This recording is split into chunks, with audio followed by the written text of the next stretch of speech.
in Facebook. This is Gina at the Wildcat Sanctuary in Sandstone, Minnesota. And today is Wednesday, and we are continuing with our Ask the Caretaker segments that we've been doing live for you lately. Today, here at the Wildcat Sanctuary, we have two caretakers with us today, Alyssa and Misha. Hey. Hi, guys. Thank you for joining us today. We have lots of questions from our constituents and our supporters, but to start off, everyone would like to hear a little bit more about what path in life led you to work with 100 wildcats in the middle of the woods. Alyssa, do you want to tell us how you got here?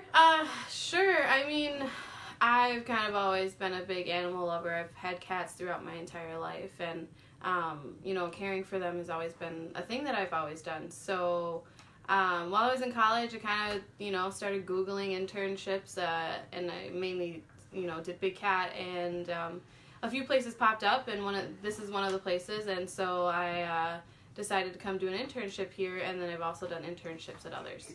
Cool. And how long have you been with us? I'm going to be going on 4 years. Yeah, that's awesome. I was an intern for a full year, and then I transitioned over to staff and have been staff for almost the last 3 years. Awesome. And Misha, how did you get to northern Minnesota here? Oh, good question. So it started pretty early for me. My parents took my family to South Africa when I was 5, and I fell in love with the wildlife there. We did a lot of the national animal parks, and fell in love with the big cats that we saw. So I've always been working in animal care. I started out in high school by raising service dogs for children with autism, and then I started training them as well when I got a little bit older. From there, I went to the veterinary world, worked as a technician and assistant for a couple years, and then started volunteering at a sanctuary and knew that was what I wanted to do for most of my life. So I took an internship down in at an ACA facility down in Texas, and then continued looking after that, and I've been here for about 7 months, and I am very happy. Awesome. It's great to have you guys both on staff. And you guys have a lot of experience in with our domestic animal, or what we call DAC, or domestic animal care. You've also heard us refer to it as Hybrid Haven. This is where a lot of our cats like Benny live.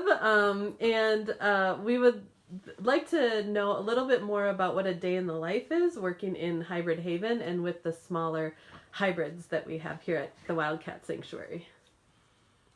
Go for it. So I previously was zone lead for that zone, and a lot of the times DAC, or Hybrid Haven, takes up about 4 to 5 hours of your day, and they start in the morning because those cats do not wait to be fed whatsoever. Normally coming in right away at 8 o'clock in the morning, they know, and they're all screaming and waiting for their food. So we typically go to every single bungalow and feed every bungalow and clean every bungalow. And then after that, you're kind of doing enrichment. And then from there, you start to transition over into other parts of your zone. So Zone 1 has DAC and Wildcat Pines. So then, you would start to go over to Wildcat Pines in your afternoon and clean them and take care of them. And then after that, you go back to DAC. So they're part of your day all day. And then you're checking on them. You're making sure that, they're all doing okay, because they live in close quarters with each other, and so you gotta make sure that they're all getting along and doing well. And DAC cats are they have a lot more health issues, so you pay closer attention to them and you spend more time with them to make sure nothing's going wrong. And then of course you're doing odds and end projects for them, fixing up their habitat or things like that. Penny's wondering if you got a good up close on him. Yes, he almost got the microphone too. I think you described our day-to-day pretty well. Making sure that they have good enrichment. A couple of those cats live alone just because they've let us know, and that's how they're most comfortable. So we make sure to, on their own time, if they want socialization, which a couple of them really do enjoy human company, then we make sure to take time out of our day to spend time with them. And we just kind of go in there and let them come to us if they want to. And a lot of the single cats really do enjoy that. So that's another big part of our day in DAC. And I think that leads into another question here too. Why are so many of the Bengal cats and hybrids surrendered to the sanctuary? Oh, there's so many answers to that question. A lot of these cats, when they come to us, they are part wild cat, part serval, part Asian leopard, and so they have those wild traits in them. And a lot of the times what we're hearing from owners is they're doing a lot of marking, especially scent marking. Sometimes they get really aggressive. Some of them, actually most of them, are pretty unsocial with people compared to your domestic cats. Where domestic cats want to lay in your lap, they want to be cuddled. Most of these cats that come here do not want any of that. On top of that, they have huge health issues just with the breeding and the mixing of the genetics and things like that. And so big vet bills, sometimes, they are eating things they're not supposed to, which brings on more vet bills. So really they prefer a different lifestyle compared to what your domestic cats want. And I don't think people realize that when they buy them. Yeah. And can you talk, Misha, a little bit about how those generations that are a little bit closer to wild, how that kind of interfaces with our no contact policy here? What do you guys do in DAC to take care of the cats? Do you pick them up? Do you pet them? How do you... Yeah, with everyone in DAC, as we are a non-contact facility, we definitely do treat them we would never go up to them and then force contact with any of them. Some will come up to you, and if they initiate, then we definitely will give them affection. But yeah, especially a lot of the F1 cats that we have here, they're just they're not really interested in human contact, and that goes back to they've been bred with cats that are meant to be in the wild, and that makes sense to us. So we definitely don't force any affection. We try to steer clear of cats that we know don't really ask for human affection. A lot of the F1s, we just kind of give their space, and sometimes they'll socialize with other cats, and sometimes they'll just be alone. But we just make sure to cater to their needs as far as being, wild hybrids, and treating them as such. Yeah, I think that is very indicative of our individualized approach to animal care. We do it for the big guys and we do it for the little guys as well. But Misha, as you were just mentioning F1s, do you want to explain to people what an F1 is, what the variations are? Yeah, so an F1 cat a Bengal is mixed with an Asian leopard cat. So your F1 is your most wild hybrid. It will be roughly a 50% Asian leopard cat and a 50% domestic cat. And then once you start breeding off of those offspring, you start going down to your F2, F3, and you lose more and more of the wild genetics. So we have quite a few F1s here, which means that they are at least 50% Asian leopard cats. So you can really see the wild instincts that play out in them. A lot of the reasons that they were surrendered in the first place was because they are, they're wildcats. They're going to do what they do in the wild, marking around, not using litter boxes. The last time I checked, I didn't see any litter boxes in the wild, so they don't use them. They don't use them here, and we're fine with that. So we make sure that they have large wild areas and things like that. Yeah, and not all sanctuaries take hybrids in, the small guns. Oh, our printer just started going. Sorry about that. But not all sanctuaries take hybrids in, these little guys. So we try to do our best here at the Wildcat Sanctuary with generations that are closer to wild or Minnesota cases when the calls come in. But can you tell us about, people are asking how many hybrids we have. So if you looked at the Hybrid Haven area, how many cats live there compared to, say, Wildcat Pines, where we have bobcats and servals living? I mean, for our hybrid haven area, we're probably pushing on almost 40 hybrid cats. To be honest, our little cat population, and I'm going to say little cats, meaning our lynx, our servals, our bobcats, and our domestics, that is the bulk of the sanctuary. Not counting completely in my head, but if you go with the 40 so plus DAC cats, and then you add on our servals and our bobcats, you're probably looking at 60 to 70 of them being the bulk of the sanctuary. Yeah. I think I counted up DAC, wildcat pines, and small cat track, and those are all the small cats you're talking about, and we're looking at around 69. Yeah. Of the 123-ish animals that we have, our majority is taken up with the DAC cats, the smaller cats, and we give them as much care as we do the other cats. They're just as important to us. Mm-hmm. And what would you say your favorite thing is about working with the small little hybrids? Oh, I know we say we don't do contact with them, but when you have a cat that really likes it, it kind of brings your day to a good close if you're going in and you're working with one of the cats or socializing with one of them. And we don't do contact with the other guys, but everybody loves to be able to have a little bit of contact with these little guys, especially when you see how much they love it. With the specifics like Thor and AP or Maui, everybody loves Maui. The attention that he deserves, and it brings joy to everybody's face when you can interact with them and you can see them and how happy they are, especially when you take a Bengal or a Savannah and you see how scared they are when they first come. And then you put them in that open habitat and they're running around and they're rolling on the grass and they're just super happy. I think that brings everybody's joy out when they see that. Yeah.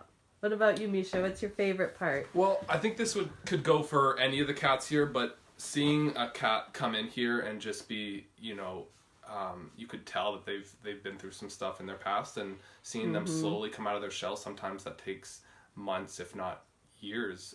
But seeing the DAC cats, really a lot of them are, touching grass for the first time, which we think all hybrid cats should be able to, and really loving their yards, being able to run around on the grass and the perches, things like that.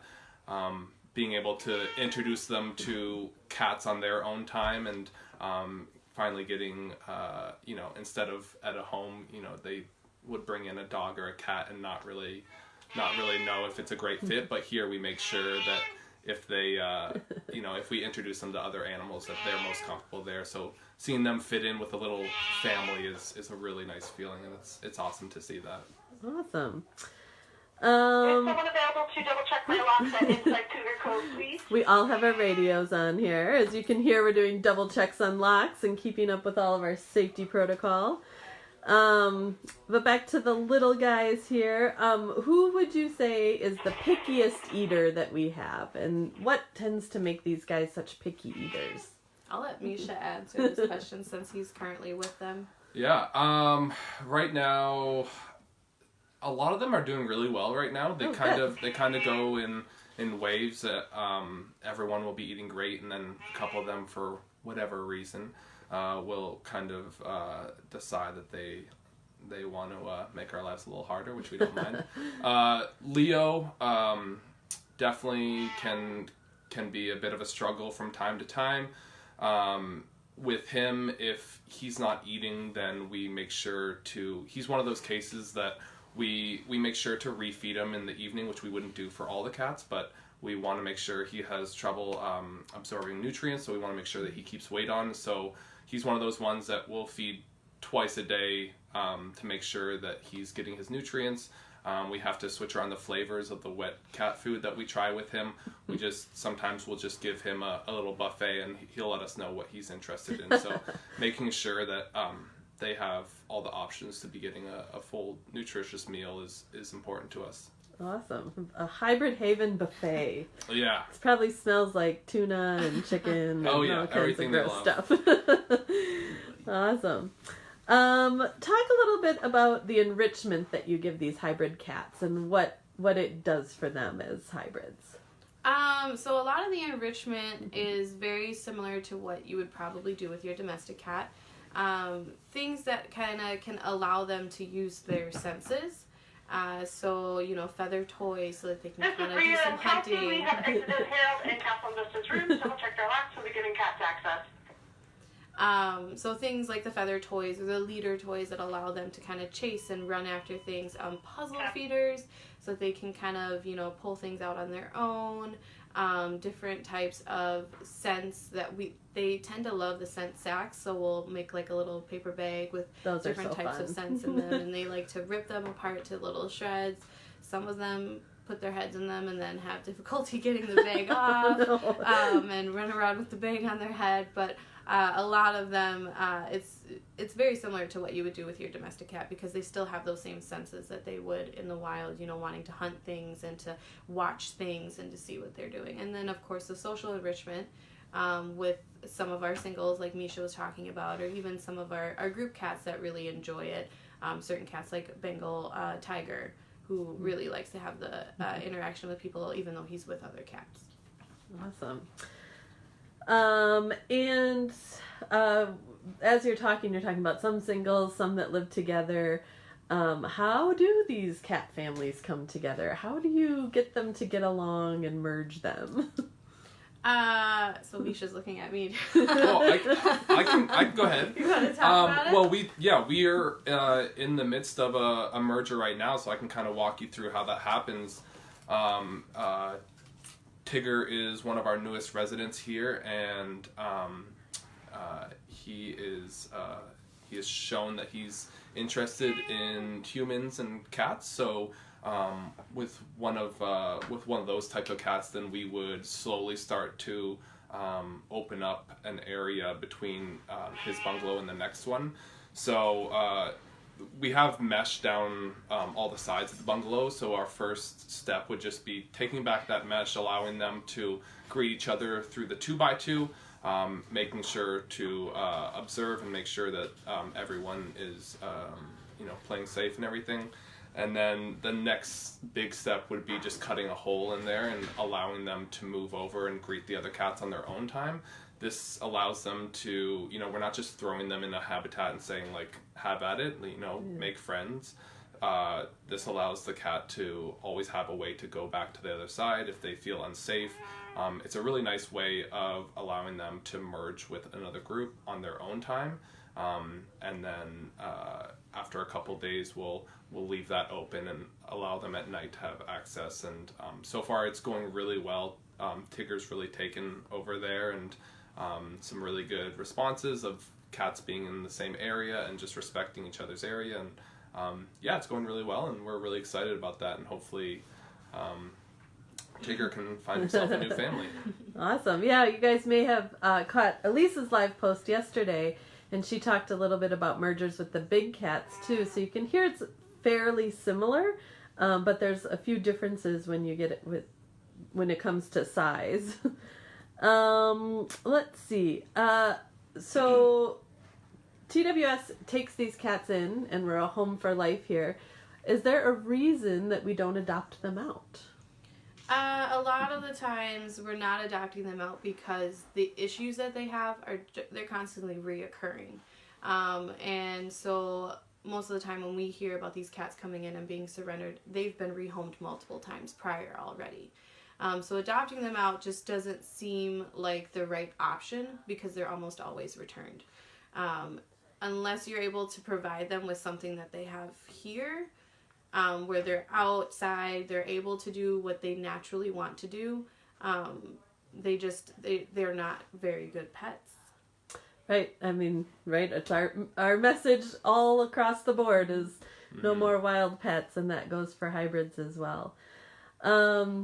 Let's see. Do either of you have a favorite cat in Hybrid Haven? We won't tell Shy Bear. We'll close her ears. I have one. His name is Thor. He's one of our recents. I'm a big fan of him.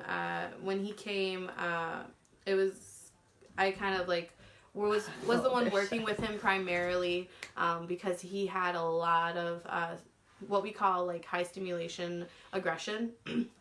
And so we kind of had to work that out of him a little bit. And a lot of Bengals have that high stimulation aggression where they're just biting and they're nipping, they're scratching, and that's just because they get so amped up after, having the attention that they're getting. It just kind of makes them go a little loopy, a little crazy. So he's one of the cats that I have worked with, and we've gotten to the point where he's no longer having a lot of that high stimulation aggression. And I was able to train him to allow me to trim his nails because they are daggers.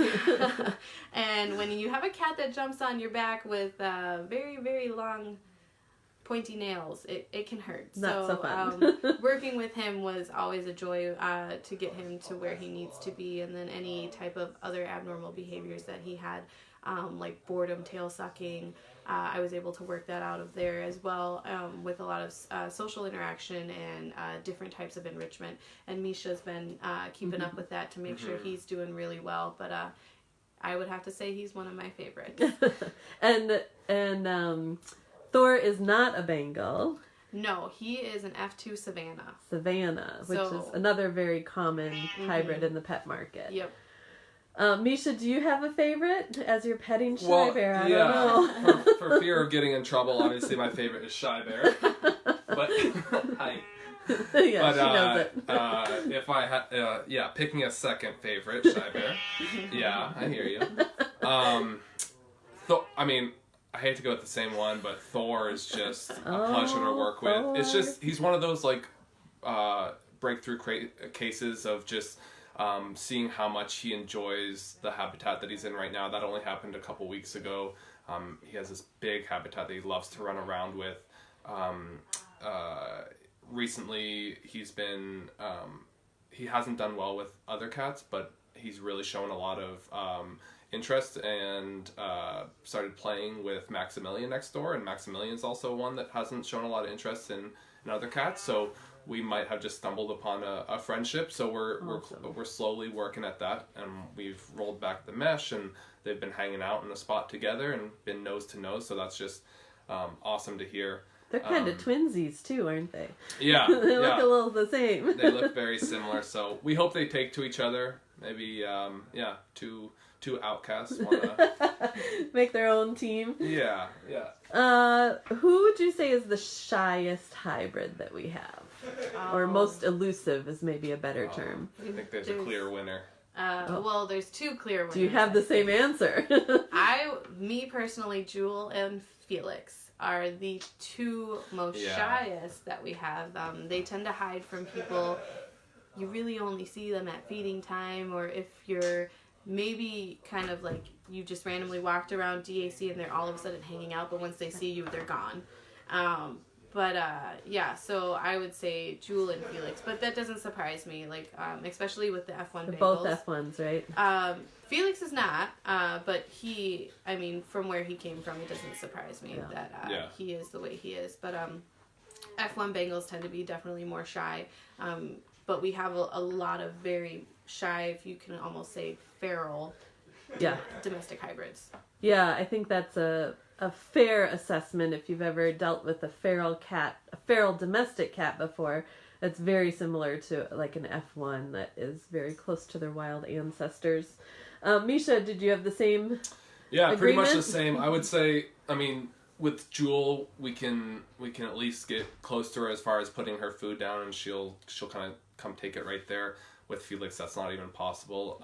And it totally makes sense. Like, he was set for euthanasia for aggression issues, and I'm sure he's been through quite a bit, so we totally respect that he likes his space. I've been here for about 7 months now, and I've never seen him other than walking by. I've never seen him in more places than his safe spot under the perch. The other couple days ago, I was spending time in their habitat because of the merger, and just from sitting in there for about half an hour to an hour and not wanting anything from him, he actually came out from under his perch and stood on top of it, and actually came a couple 5 feet away from me, and stood there for about a minute and then went back. But I just, even that much was a massive breakthrough. So he is very shy, but slow progression, which is really nice. Awesome. And I think we'll end on this question for you guys, because we're kind of reaching the end of our time here. But everyone would like to know why Burton is so popular. Why you think Burton is so popular. Oh, Burton. Have you seen his face? Right, exactly. That's all you need to know. It's hard to deny. Yeah. He has one of the cutest faces out there. And then if you were ever on the property, he has, I think, outspoken even Kisa in the morning when he wants food. He is yelling as loud as he possibly can. He every Bengal has a distinct meow. Like, you could probably go to any one of us who's worked with him, and if we hear one yelling, we automatically know who it is. But Burton is very, very loud. He has completely come out of his shell from when he first came. He comes up to people. Yeah. He allows a few pets. And we were kind of on the fence as to whether or not he'd be sociable, but he definitely is. And oh, that face! You just can't get over that face. So cute. Yeah, beautiful face, and he's a great another great case to he just wanted affection from cats, and we tried a couple, and they just weren't really. It wasn't a two-way street. He was driving down that one-way road, but now he's in with Dream and Kisa, and they're just doing so well together. So that just makes us so happy. He's found himself a little home. So he definitely competes with Gabby for how loud he yells. But we love him. Yeah, that face is what's not to love. Awesome. Well, thank you both for taking a half an hour out of your day to spend with us, and even more so, thank you for the work that you do as carnivore caretakers in the captive wildlife world. It's the animals that find themselves in this world just don't have a fair shake in life, and it's caretakers like you that help give them that. So on behalf of Facebook, I thank you for being such awesome caretakers, and I'm so glad that you're both at TWS. Yeah. So thank you very much. Anything else you'd like to say to your fans on Facebook? I just wanted to thank you guys for the support that you give us. It allows us to do what we love doing, and it means a lot. So thank you, everyone out there that helps. Yeah, I have to agree with Misha. Thank you so much, guys. We appreciate it. Yeah. Yep, and now is a wonderful time to give. As you have heard, it is Miracle Match here at the Wildcat Sanctuary through the end of the month, which is tomorrow. So any donations that come in will be part of our triple match here, where you have till the end of the day tomorrow to raise $20,000. So if you donate on this post at our website, www.wildcatsanctuary.org, or on our Facebook fundraiser page, that will all count towards the match. So you have a little over 24 hours, and we will remind you. Don't worry about that. So thank you, Facebook. Thank you, Alyssa and Misha, and we hope everyone has a wonderful day. Thank you, guys. Bye. Bye.